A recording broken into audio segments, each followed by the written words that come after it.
So good to see you. Good to see you, man. You doing well? I can't believe you're here. Oh, I wouldn't miss it. Benoni, how are you? I'm good. How are you? Good meeting you in person. So wonderful to meet you. Pleasure to finally meet you. Good to have you here. Heard nothing but wonderful. Well, same here.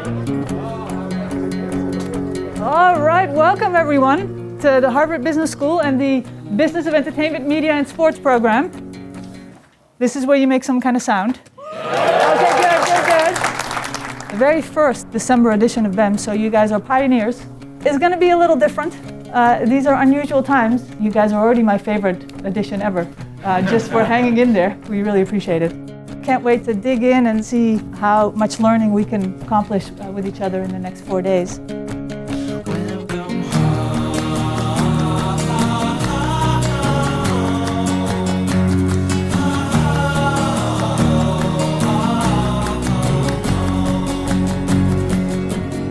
I think this program is giving me courage to take my next steps in life and in my career. I've been able to meet business executives, moguls, athletes, entertainers, musicians. It's nice to be able to connect with people from all walks of life in this program. Anita's killed it. Best class at Harvard Business School. We've done 4 case studies, 2 speeches, 2 workouts.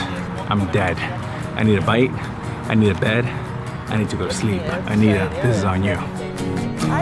I definitely like how the teacher just pushes us back, asks us questions, and makes us think outside of the sort of box. And also, the Beyonce cases or the JC cases, I would never even looked at it because I'm, again, from the sports industry. So I just love the challenge.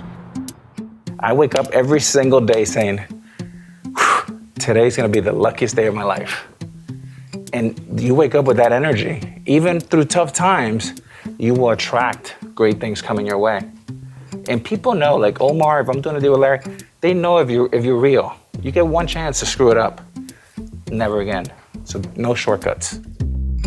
He plays basketball games to be the greatest player. I've just been learning and soaking up different perspectives from people around the country, and I think it's going to be extremely influential in my life, in my businesses, and how I move forward, and just having the right perspective of how to be successful in whatever I do.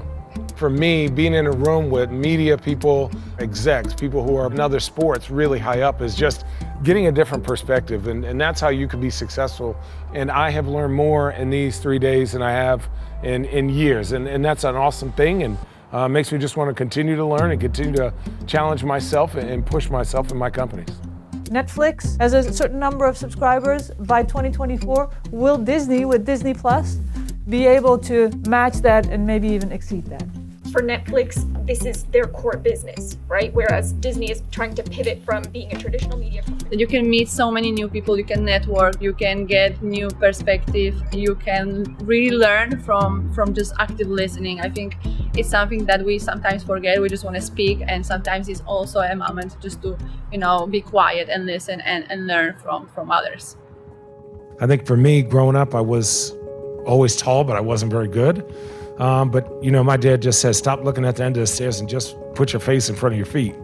And so for me, I just fell in love with the process, and that became an obsession of my confidence didn't come through who I thought I was, it was what I did and the work that I put in. And so, every day I would just get a little better. I've had some partnerships, my entire 17-year career. And it's not because I was playing at the highest level all the time. It was because I was dependable, I was reliable, I was responsible.